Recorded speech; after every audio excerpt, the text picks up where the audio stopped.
Hello there, and welcome to the first video news post for Thrawn's Revenge Imperial Civil War 2.3. For those of you who prefer news posts in written format, there is a link in the description, or there will be this afternoon, to a text version of the post. If you prefer the video version, you can stay here and watch that. It'll be the same information in both, but we are just going to have a quick overview of 2.3. Well, we're happy with the results of 2.2. We do know there's a lot of areas that we still can and still want to significantly improve it. But one of the main things we decided during 2.2's development was that once we had 2.2 as a basis, we would need to do a better job prioritizing how and when we would approach each aspect of the mod in order to avoid the time it took for the complete overhaul that 2.2 turned out to be. So 2.2 took over 4 years, but it also involved a significant reworking of every Galactic Conquest, a ton of the art assets, and basically everything else. So rather than tackle everything at once, like we did with 2.2, with 2.3 and subsequent versions, we intend to choose smaller areas to focus on, and for broader projects, we'll be splitting them up into milestones so we can do some parts of it in 2.3, some in 2.4, and have a slightly smaller but more focused subset of changes for each release. And that should allow us to have a lot more frequent releases, so it won't be a 4-year wait between them. We should be able to do it every few months rather than every few years, ideally. So 2.2 also involved a lot of reworking behind the scenes to make things a lot easier to work with and a bit more modular. So one example of that would be the Galactic Conquest stuff. So Pox and I were working on, and still are working on, the Galactic Conquest editor, which we're able to use to make new Galactic Conquest scenarios. We've also, I changed the way that the Galactic Conquest scripts were organized, and Pox has moved more of that towards Lua as well. So there's a lot of things that make it a lot more efficient to make a lot of the changes that we want to make, to add new content, to rework old content, and to flesh things out more and more. So a lot of the work we put into 2.2 over those 4 years will still continue to pay off as we go into 2.3, as well as Fall of the Republic and any other Empire at War projects we may or may not at some point choose to do. So what follows in this update is not really an exhaustive list of what's coming, but it should give a decent idea of what our priorities are and what you can look forward to in the next version.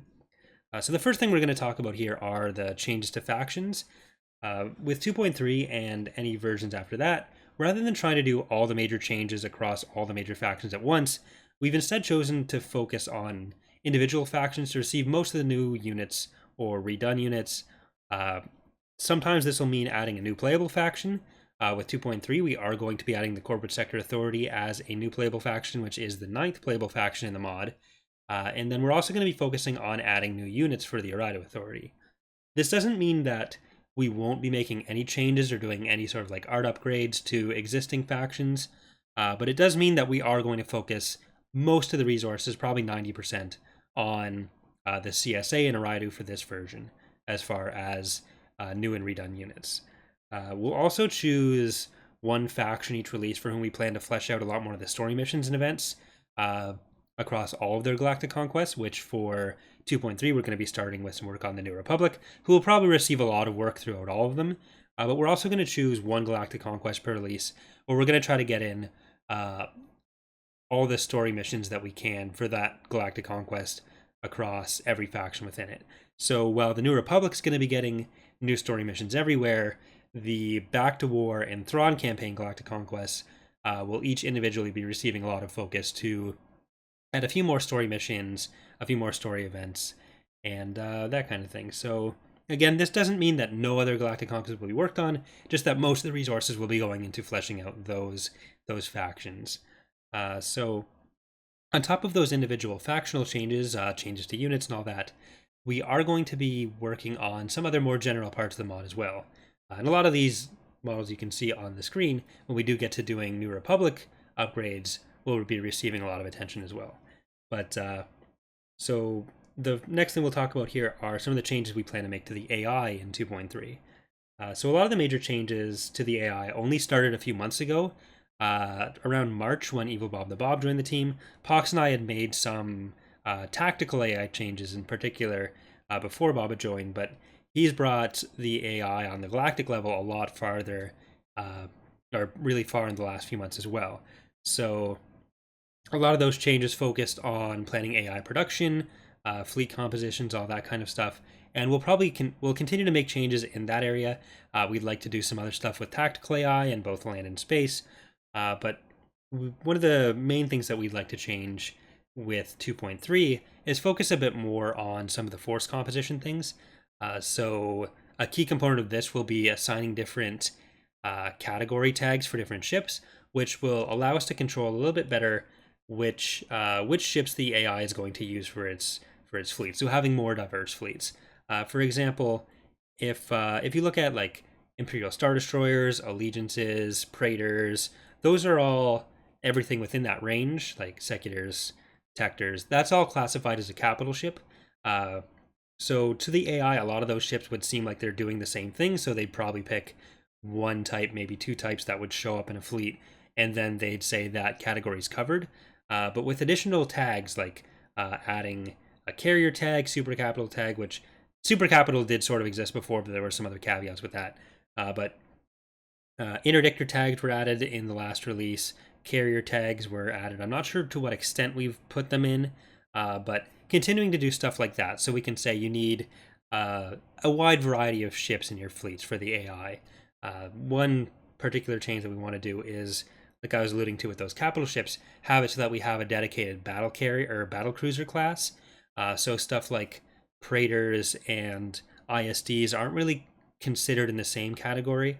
So you could, for example, see they'd be building a fleet around supporting a Praetor with some smaller capital ships and some carriers and that kind of stuff, rather than just having Praetors covering their entire capital ship needs. Basically, just making it so that when you are fighting the AI, you're not fighting exactly the same stuff all the time, and fleets that are not quite as homogenous. So one of the other things that we're working on with 2.3 is starting our ground overhaul. So this will be a thing that takes a couple releases to finish everything. We plan to start a lot of that with 2.3. In future versions, we have a number of basic mechanical changes that, if they work out, would significantly change the way ground combat works in Empire War as a whole. But that's more of a long-term goal. With 2.3, we're going to be starting off on fleshing out some of the pacing, unit rolls, damage modifiers, balance, and all those factors within the existing mechanics of ground combat. And alongside this will probably be some art reworks to props, map textures, new maps, and changes to existing ground vehicle art in order to improve the aesthetics of ground combat. But this generally also means that, except for what gets added to the new factions, so the Corporate Sector Authority in 2.3 and the Hapens in 2.4, we won't be adding new vehicles for the next version or two. This is mostly because it's a lot more the more you sort of add the ground units, dilute the ground rosters, the harder it is to make the kind of mechanical change that we're trying to make, and the harder it is to balance everything around that.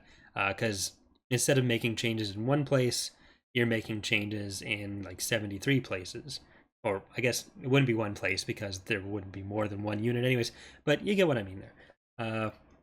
We'd basically rather focus on having our resources, or we'd rather focus our resources on getting what's there correct and expanding from that than continue to add things which make it more complicated to make the more basic changes.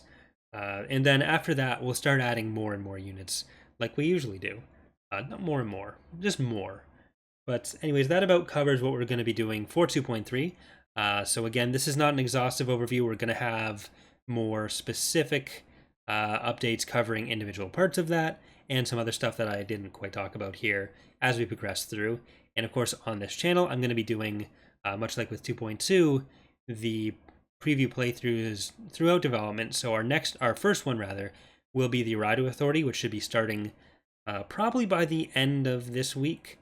So next Saturday, and around there. It might not exactly be that, but it'll be starting soon, and that'll continue on throughout development. So anyways, thanks for watching, everyone. Hope you are looking forward to the changes coming in 2.3. We're looking forward to starting to show them off, and I will see you next time. Bye.